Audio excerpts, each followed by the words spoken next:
Right now at 5, teacher ed students get to explore options during a career fair event at Missouri Southern.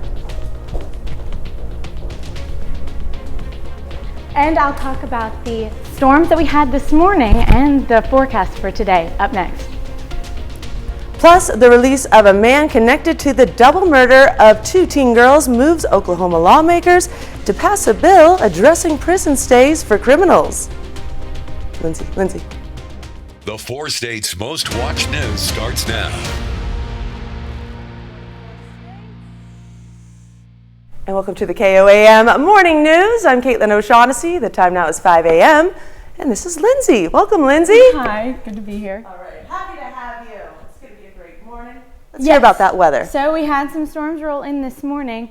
However, we're going to clear up as we move into this afternoon. Cloudy start to the day, but it will warm up to 66 degrees as we get into the afternoon hours. Now, it's going to be a clear night ahead. However, clouds do start this morning, and then we're going to warm up. This evening, it's going to be clear. We're going to clear up for the next few days, sunny and pretty warm all the way up until next Tuesday. Then we're going to have some storms roll in.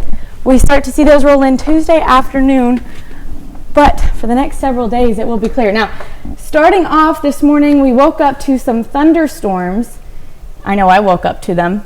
And then clear for the next several days. We may see some fog in the morning. However, it's a pretty pleasant day. That fog's only due to the rain that we got this morning clearing out. Temperatures getting up to 66 with some wind gusts, gusting upwards of 30 miles per hour. As those winds shift, they're starting off south-southwest right now, and then they're going to shift by midday. Around 12:30, we see them coming out of the north. Then they're going to continue to gust as that wind picks up 30 to 35 miles per hour. They're going to clear out by this evening. So mostly today we're just dealing with some breezy conditions, and then by tomorrow it'll clear up.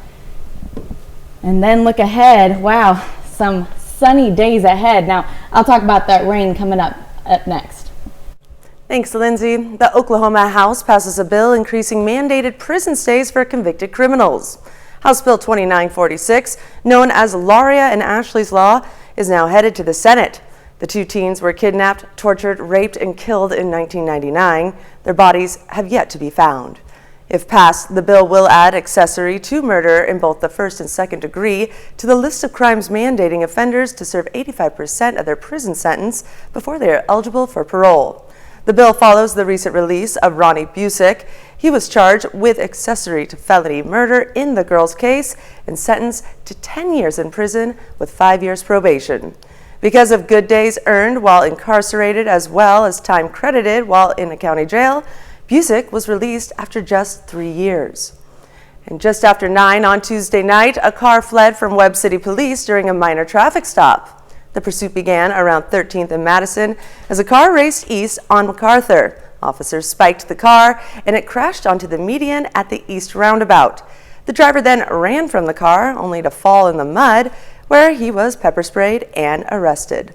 Charges are pending. The Environmental Protection Agency is in Caney, Kansas, taking the next step to deal with contaminated soil.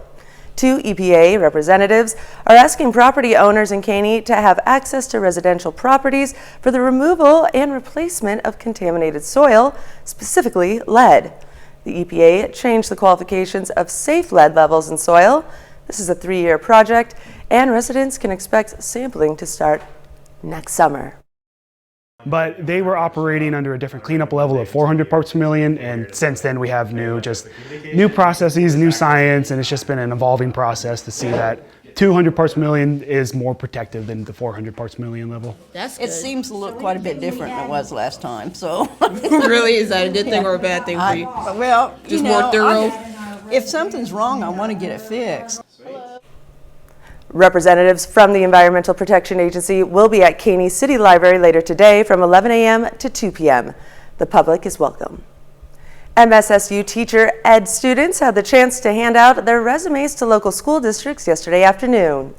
Many school districts across the 4 states and nation are dealing with teacher shortages.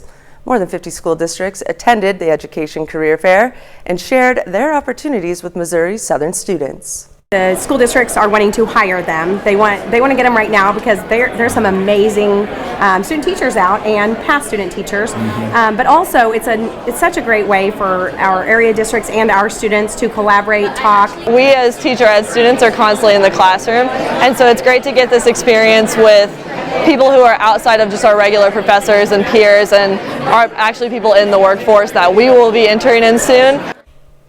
Many school districts across the 4 states and nation are dealing with a teacher shortage. The Education Career Fair was an opportunity for both students and alumni seeking teaching positions and graduate programs. A music teacher in Carthage came up with a way for one student to be able to create music alongside all of her peers. KOAM's Anthony Saviello sat down to find out what the noise is all about. The phrase controlled chaos can be used to describe an elementary music classroom. But among the noise is one student who stands out. What is your favorite song in the entire world? Pizza in the car. Okay, Pizza in the Car. Belinda Velasquez is a 3rd grader at Columbian Elementary. Her favorite teacher? Mr. Sprinkle. Mr. Sprinkle, okay. Colton Sprinkle is the music teacher at Columbian, and Belinda says, He helped everybody. he helps everybody. And no matter what, he helps all his students? Yeah. Awesome. However, Mr. Sprinkle says Belinda is the shining star.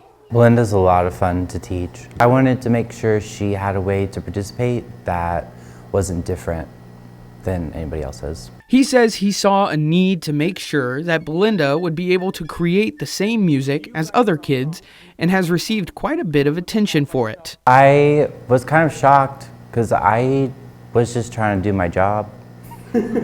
After some research, Colton found the perfect solution. This recorder, it came to us in little chunks.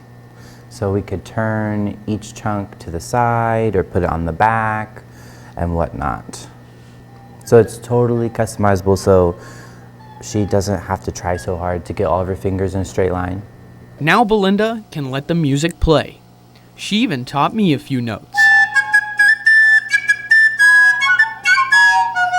Reporting in Carthage, Anthony Saviello, KOAM News. And in a statement released by Columbian Elementary School, Principal Becky Trad said Mr. Sprinkle's actions are a beautiful act of kindness and inclusivity. And that's a look at this morning's top stories and weather in our first 7 minutes. Coming up on the KOAM Morning News, Pittsburgh High School wrestling team packs up as they hit the road for state. We'll have the details. Plus, United Airlines says it is sending flights to Israel for the first time since the war with Hamas began. And we have a warm and cloudy day today. We'll have what to expect with Lindsay Gaffney in the Skywatch Weather Center. You're watching the KOAM Morning News.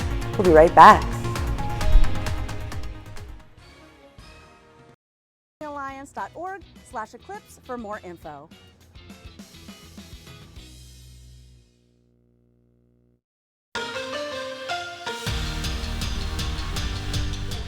Wrestling state championships take place this weekend in Park City and Salina. Several of our local schools will be represented there, and yesterday morning they celebrate their state qualifiers.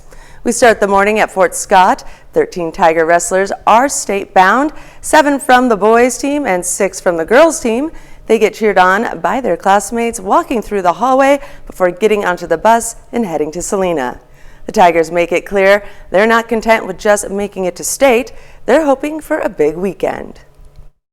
My goal going into state this year is to come out with a state title. Going into state, I'm number 2 in 4A and number 2 all class. It puts a lot of pressure on me. It means I got to perform when the time is right. And the kid I'll see hopefully see in the state finals. I've wrestled this year, and that's the only loss I have this season. I think we have a really good chance to do something special this weekend, especially on the girls' side. We've got some pretty good draws in our bracket, and we're going to try to bring home as many medalists as we can. At Pittsburgh High School yesterday afternoon, the wrestling team packs up as they hit the road for state. The students and supporters of the team lined the halls to send off the 13 wrestlers heading to Class 5A state championships in Park City. However, this year was a little special because it's the first time that both the boys and girls teams get to compete together.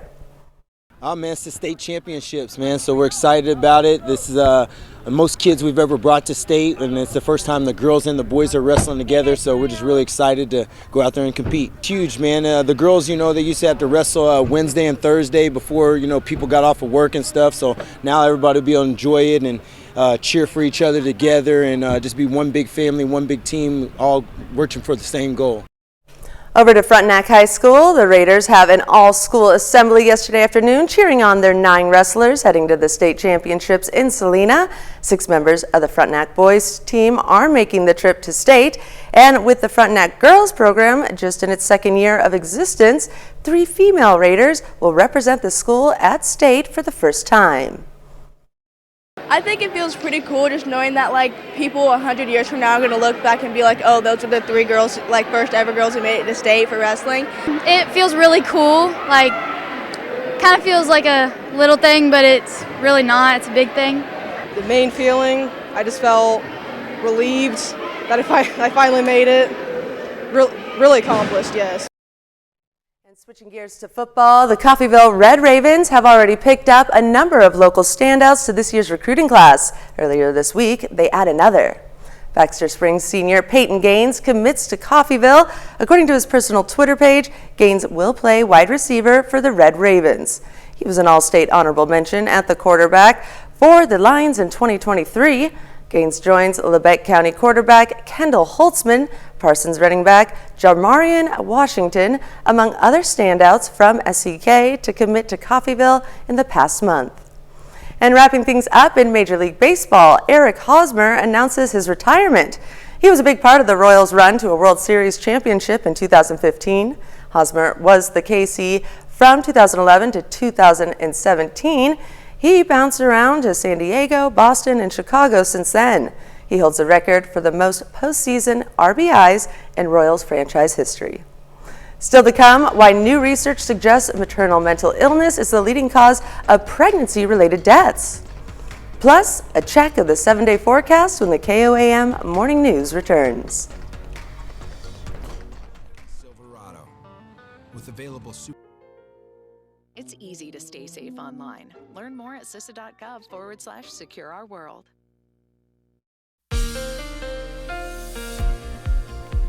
Well, good morning, everybody. I know I woke up to some thunderstorms this morning. However, taking a look outside, 7th and Range Line, it is clearing up. We don't see any more storms in the area. However, we may still see some showers, and it is still cloudy as we move into the morning hours. Now, most of the rain has made its way out of the east, but like I said, still some clouds and possibly some showers still left in the area. Now, looking ahead, we don't see anything in the radar for the next several days with our next system moving in on Tuesday. So we've got a few days of beautiful weather ahead. Now, starting off, going to school, it's going to be 55, so not that cold. It's starting off to be a pretty warm day, and it is cloudy. However, when we make our way to the afternoon, clouds do clear out and temperatures only rise 10 degrees with our high being 65. Now, today it's going to be a slightly warm day, not as warm as we had yesterday, but it still will be a pretty nice day with some wind gusts ahead. Now, we may see some fog in the area just in these southern counties as that rain has made its way out of here and it starts to evaporate. Maybe see some fog. Now, it's not going to last long. It will be gone by the morning. I just wanted to mention it. And then, taking a look, these temperatures, like I said, are not increasing much. Just 10 degrees up to about 3-4 p.m. is where we're going to see our high, and then it'll taper off again pretty quickly. So we're not having a really extremely warm day today, with our high being 66, slightly above average. Like I said, our normal, the last couple days that we've seen have been in the 70s. We're not quite there yet. And it is going to be partly cloudy and breezy. So right now winds are shifting. They're going to start shifting out of the south up to the north. And as they start shifting, those winds are going to pick up. And by tonight, they're coming out of the north, less breezy, so it's going to be 5-10 miles per hour. but it will be a clear night ahead. It's going to be chilly though, chillier than what it was last night. Now I wanted to take a look at this next system since we don't have anything in the area for the next several days all the way up until Tuesday around 4 p.m. This is the next rain that we're going to see, and it's coming in pretty light at first, right after you're done with work day or school, and then we're going to see it increase as we continue on. Now I know what you're thinking, more snow, but lucky for us, as of right now, it's just going to clip our northern counties before making its way out. Now these temperatures aren't cooling off that bad. It's not going to get below freezing, so shouldn't stick. However, you could, it's the 4 states, so anything is possible.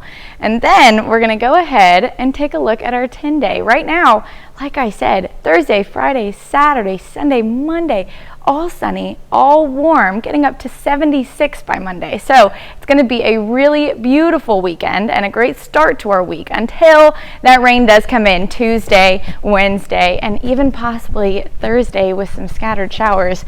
It's going to cool off as that rain makes its way through. Since it's a cold front, those lows are dropping down to 20 degrees on Tuesday night, 27 on Wednesday. So we've got some rain in the forecast. However, I'm looking forward to this weekend being in the 60s and 70s and sunny. So I'm really excited about that. Are you game? I am ready. Then take a spin. For an application, call 232-3588 or visit hfhcrawford.org. Topping Health Watch this morning, a new study finds 42% of adults in the U.S. know at least one person who has died from a drug overdose. That's according to a nonprofit research institute, RAND Corporation, which surveyed more than 2,000 people. Among the 42% who know someone who overdosed, they knew an average of 2 people who have died. Experts say one reason overdosing is such a problem is because of fentanyl. It doesn't take much of the drug to kill, and it's showing up in other drugs like cocaine. Many people take it without knowing they are doing so. And according to new research, maternal mental illness is the leading cause of pregnancy-related deaths in the U.S. Despite that finding, national initiatives developed to combat the issue often fail to prioritize mental health. The new research was published Wednesday in the journal JAMA Psychiatry.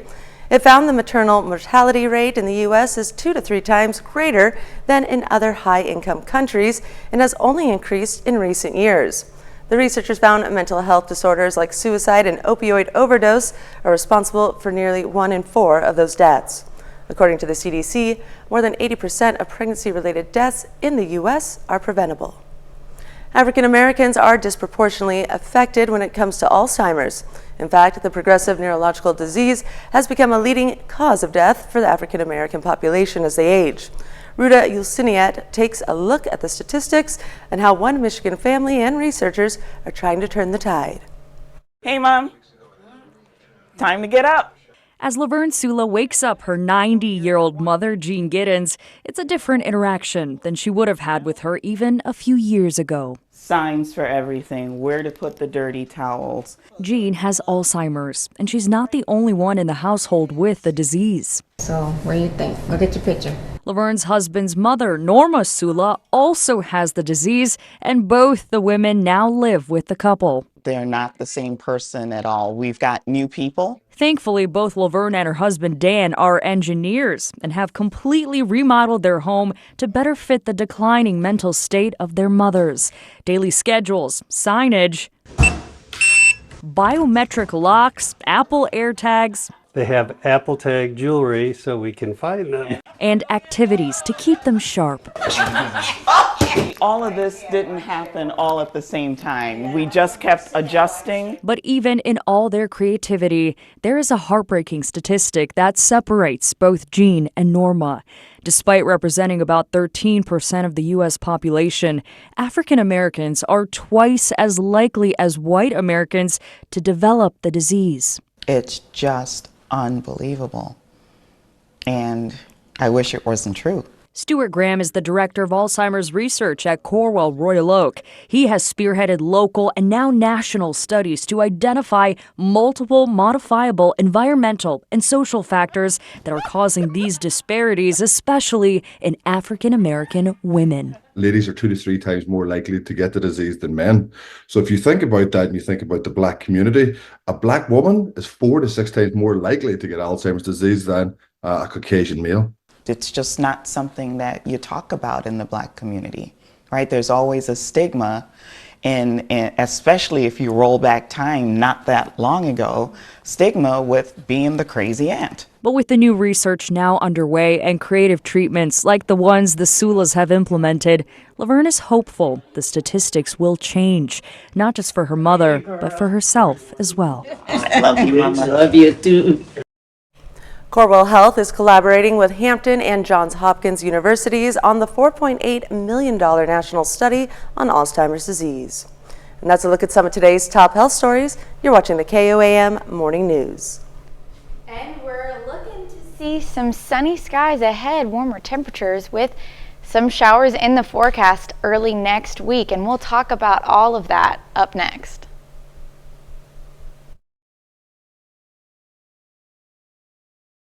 Forever, only at Roper Honda. On virtually every vehicle. Your warranty lasts forever at Roper Honda.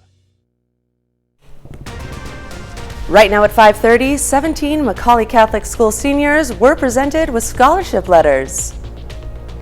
And today we started off with some storms, but they will clear out. And we'll talk about all the details that you can expect to see this week up next. Plus, Mercy Hospital in Columbus, Kansas celebrated the opening of a new infusion suite yesterday. The 4 states' most watched news starts now. Good morning, 4 states, and welcome to the KOAM Morning News. The time now is 5:31 a.m. I'm Caitlin O'Shaughnessy. And I'm Lindsay Gaffney. Now, Lindsay, I woke up to some lightning and thunder. Oh, so did I. Right? That was a bit of a shock. My dog is scared of storms, so I was up pretty early with that. Yes, but luckily they're out of our hair now. Oh, they're good, off to the east. Good. All right. So then, what can we expect for today? So we actually are seeing warmer temperatures, not as warm as yesterday, with our high yesterday being 74. And that almost beat our record of 1996-76. However, it didn't. Now, our averages have been above average for a while, but today we're about to be back closer to what we usually expect for this time of year, with our temperature right now being 57 degrees, good visibility, and winds still coming out of the southeast. Pretty low, but they're going to shift as we move into the afternoon hours. Now, we started off with some thunderstorms. They have made their way out of here, and we're left with just some clouds and maybe some rain on the ground. However, for the next several days, it is going to be sunny and beautiful outside. I know I'm looking forward to that, and we can expect to see possibly some rain in the forecast later this week. Now, today, it's going to be beautiful, but we'll talk about more of that rain in just a bit. All right, thanks, Lindsay. 17 Macaulay Catholic School seniors were presented with scholarship letters, adding up to more than $20 million. Some students received offers for more than $1 million in scholarships coming from different universities that are a part of the VU Scholarship Partnership. It's really helpful with like financial situations and just like to see like what else, because if I want to do a graduate degree, it's going to be expensive and I don't want to be in debt forever. We are a private school, you know, and so parents pay for their kids to come here, and so we want to make sure that our partnership is a two-way street. VU scholarships connected the Catholic school students with more than 30 colleges. Mercy Hospital in Columbus, Kansas celebrated the opening of a new infusion suite yesterday. Officials say the suite triples the number of patients who can be served at one time while also incorporating relaxing massage chairs in the treatment area. The donation comes from Columbus resident Wes and Jan Hauser. Angie Soperito, Mercy. They are huge community supporters and very passionate about the Columbus community and seeing great things happen here. So they reached out and they said they wanted to help bring something to our hospital, something that could really serve the patients and give back. And they wanted to see it happen, and they wanted to see it happen soon. So I said, let's sit down and talk. The new center will offer infusions for multiple medical conditions, including rheumatoid arthritis, asthma, osteoporosis, multiple sclerosis, and more. Pitt State celebrated Black History Month with a gospel explosion yesterday. The event provided a history lesson on the rich tradition of gospel music, a combination of spirituals, blues, and the song sermons. Four organizers for the event provided a lesson on the rich contributions spotlighted during Black History Month.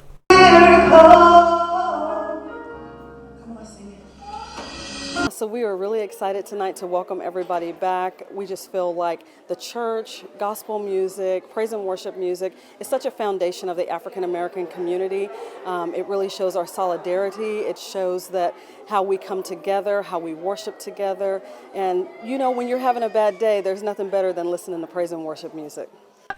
The event also featured the newly formed Viking Dance and Color Guard from Parsons, created last fall to empower youth and provide scholarship and audition opportunities in the performing arts. And that's a look at our top news stories coming up this half hour on the KOAM Morning News. We'll see new video of the growing illegal immigration surge in Southern California. Plus, Moscow arrested a California woman with dual U.S.-Russian citizenship on treason charges. You're watching the KOAM Morning News. We'll be right back.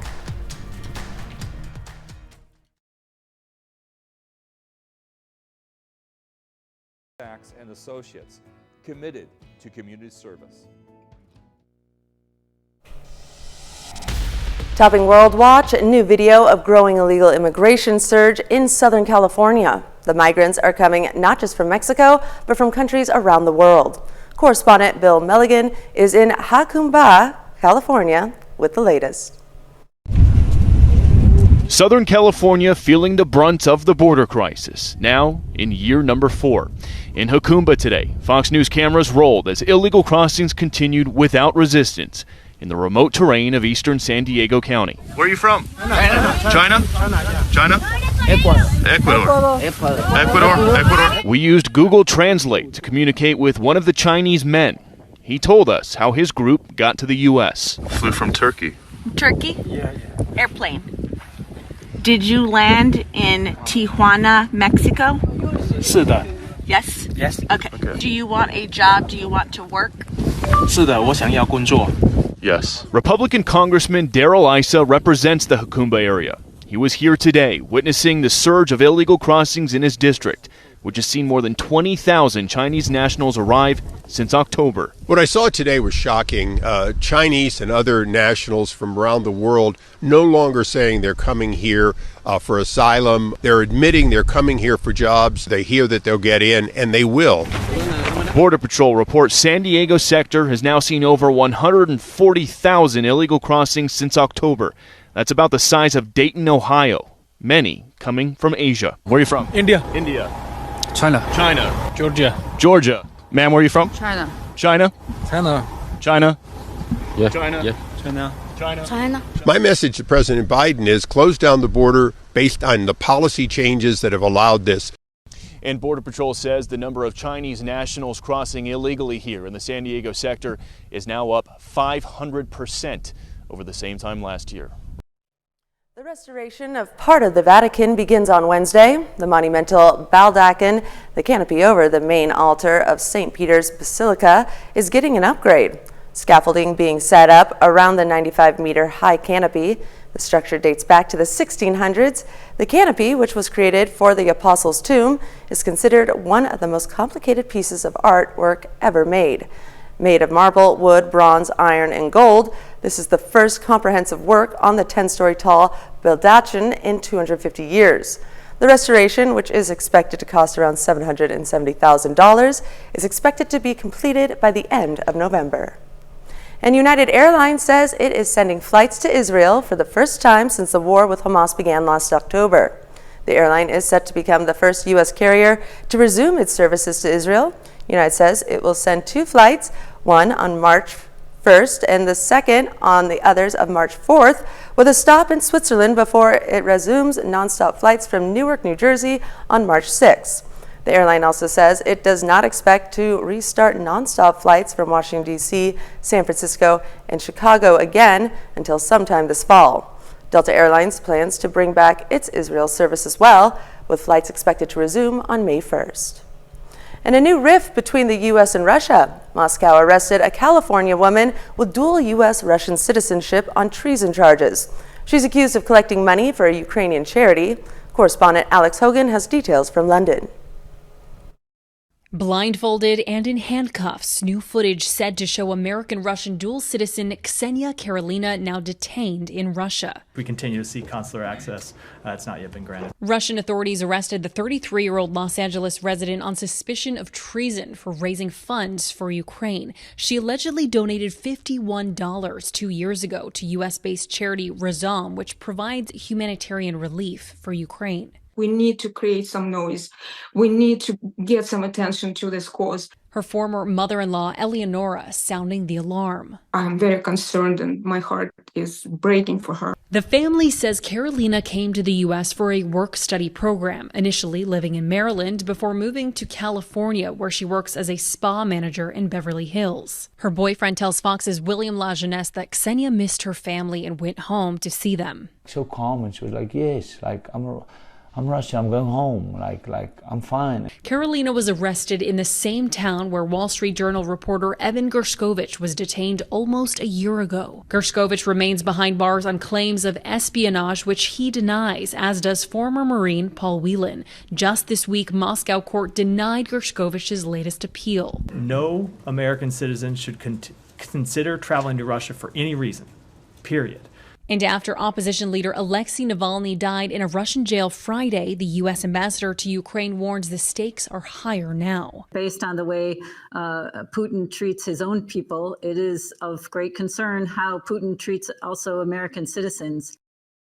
The State Department says that Russia does not recognize dual citizenship, making Karelina's case even more challenging. If convicted, she could face up to 20 years behind bars. And that's a look at some of your biggest headlines from around the world. We'll be right back.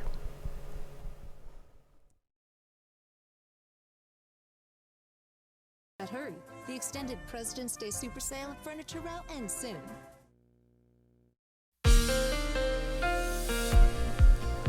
All right, so this morning we woke up to some thunderstorms. I know I woke up pretty early. However, it is pretty cleared out. Taking a look, 7th and Range Line, and the roads are clear. We're not seeing much traffic just yet. Traffic will increase as we move into the morning hours, but you can see there's still some rain on the roads, so you might want to watch out for any slick spots you might see. Now, the thunderstorms have moved their way off to the east, and looking ahead, we don't see anything in the radar for the next several days. We're actually looking at pretty clear skies all the way until Tuesday.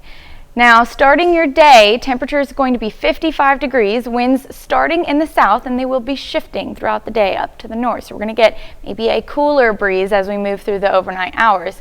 Now, it's gusting upwards of 30 miles per hour, so 10 to 15 miles per hour with gusts up to 30, 35 miles per hour. And as you're coming home from your day, from school, temperatures only increase to about 65 degrees. Clouds do start to lighten up, and then we're going to see those winds die down a little bit as we move into the overnight hours. Now, we start off the morning with a little bit of fog just in those southern counties where we got the most rain overnight, and as that evaporates, could see some issues as we're moving into traffic. Now, it's going to clear out pretty quickly, and I don't expect there to be many issues with this fog.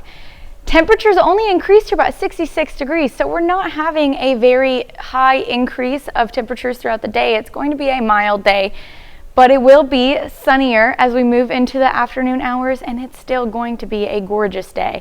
Looking forward to a gorgeous weekend as well.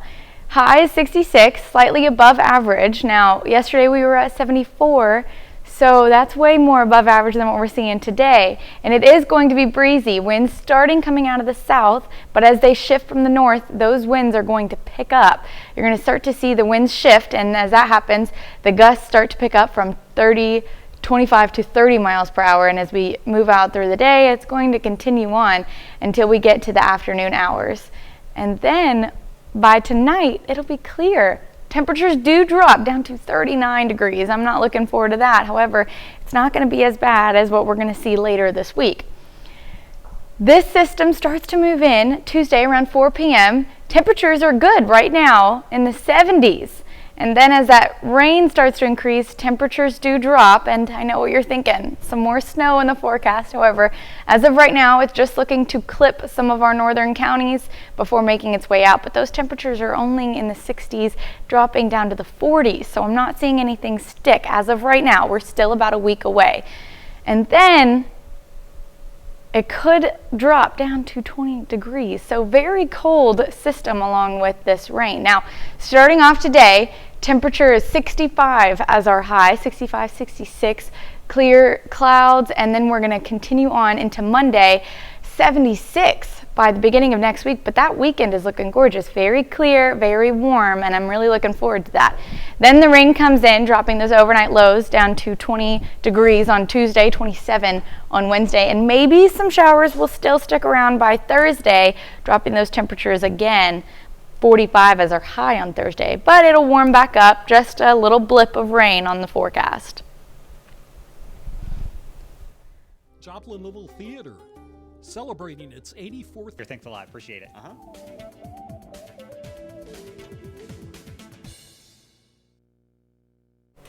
With the Super Bowl behind us, there's a new competition coming together next month in Florida. It's called the World Sports Stacking Championships. And what are contestants stacking? Cups. Kurt Williams introduces us to one expert with very fast hands. We did not speed up this video. Matthew Hill of Virginia Beach is just that fast when it comes to stacking cups, known as sports stacking.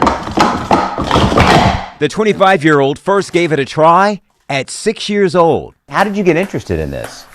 My brother came home from school and brought home a couple of sets from his PE class. And so I looked at it and I was thoroughly amazed. He's competed for 13 years. Internationally, in some cases, these pictures from South Korea when he was just 15. Now he's gearing up to serve as a judge in the World Sports Stacking Championship. Being at the World Championships is almost like being at the Super Bowl. A role he takes very seriously. As a judge, I am watching to make sure that the stacking sequence is followed correctly. For example, what is an upstack? An upstack is basically stacking up a pyramid. So there's a strict protocol. There are lots of strict protocols. They even have fumbles. It could be a cup in a slanted position that looks like this. Matthew says besides the competition, there are a lot of benefits. The great thing about sports stacking is it activates both sides of the brain by between 20 and 30%. It improves hand-eye coordination, ambidexterity, speed, and concentration. Matthew adds, that's not all. I wasn't really growing out of my shell at the time when I was younger. And sports stacking helped you grow out of your shell? Absolutely. He even tried. Okay. All right, you ready? All right. To teach me. Take your right hand, place the first cup on to the side, then take your other hand and place the next cup on top. There you go. And then I have to repeat that for the other two stacks. That's just the up stack. And then you go back to the beginning and down stack. And he shows me that requires a special sequence as well. So here I go. My first try at sports stacking. All right, ready, set, go. Oh my God. This is horrible. Yes, it was. After a few more practices, this is my fourth attempt, and I'm just going to down stack while Matthew does a complete cycle. Ready, set, go. Yeah, he still beat me. How about I try to do it with my eyes closed?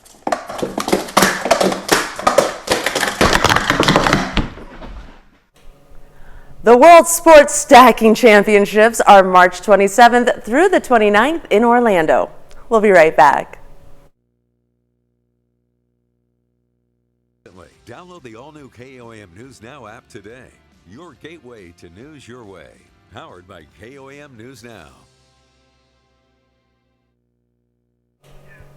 Now you really can run on Dunkin'. The coffee chain has added a new caffeinated energy drink to its menu. Sparked Energy comes in berry burst and peach flavors. Dunkin' says the drink is made with vitamins, minerals, and a kick of caffeine. According to Dunkin's website, a large drink has about 192 milligrams of caffeine. This comes as Dunkin's rival, Panera, faces legal trouble over its caffeinated energy drink relating to its high levels of caffeine. The Food and Drug Administration says a healthy adult can safely consume about 400 milligrams of caffeine a day. Did you think the liquor was going to stop flowing just because Fat Tuesday is over? Think again. Today marks National Margarita Day. After a Mardi Gras season full of symbols and tradition, National Margarita Day is refreshingly simple. Drink a margarita, that's it. These days, you have plenty of options to choose from beyond the traditional lime flavor. Check out your favorite watering hole to see if they are offering margarita specials. Mexican restaurants may be your best bet. So we woke up to some thunderstorms this morning. However, most of those are out of the way. We may still see some showers, but for the most part, it's going to be a cloudy morning ahead. We do have some wind gusts as those winds shift coming from the north. They're going to be gusting 25 to 30 miles per hour throughout the day. By 4 p.m., still continuing up to 35 miles per hour. And then looking ahead, we are going to have a really gorgeous weekend. Sunny skies, warm temperatures getting back up to the 70s and 76 by Monday. And then we'll see some showers roll in Tuesday. 77 as our high, but our low is going to be 20 degrees as that cold front makes its way past us. Showers Tuesday all the way through Wednesday, with maybe some showers still sticking around on Thursday, and then clearing up again next weekend. So we've got some sunny skies. However, those showers are going to drop those temperatures, especially the overnight lows, down to 20 degrees. I am not looking forward to that, but their highs will still be in the 60s, only dropping to the mid 40s by Thursday.